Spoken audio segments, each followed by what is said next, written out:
Hello, everyone. On this 14th of September, welcome to Weather Wealth and new subscribers from Belgium, Australia, all around the world. Thank you, and some free trial people.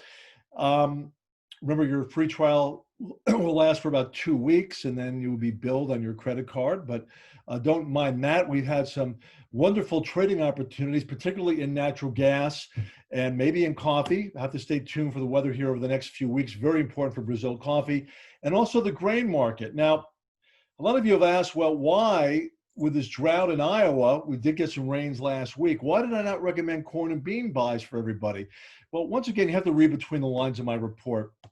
I'm trying to be conservative. I do have a Weather Wealth spreadsheet usually once a week. You can check that out.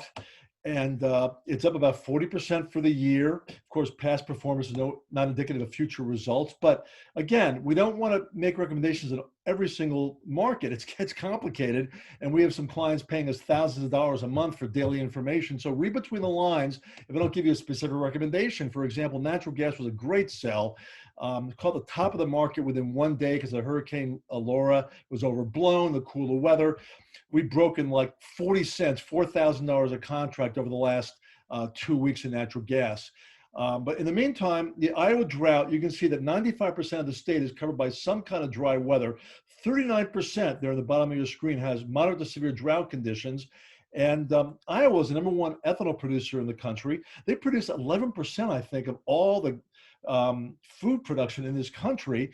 And luckily, about 90% of the farms are still owned by families in the state of Iowa. But in the world scheme of things, Iowa alone only accounts for a few percent of the global grain production. So one of the reasons I was hesitant to really recommend buying grains, but it's all really China too, the demand situation. This Dreco, this major windstorm, look at the red over central Iowa back on August 10th.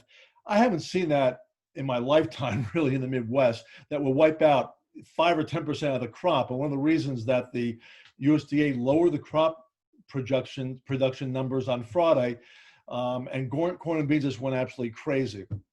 Once again, I've been putting out relatively friendly reports for grains, though I've had no recommendations specifically.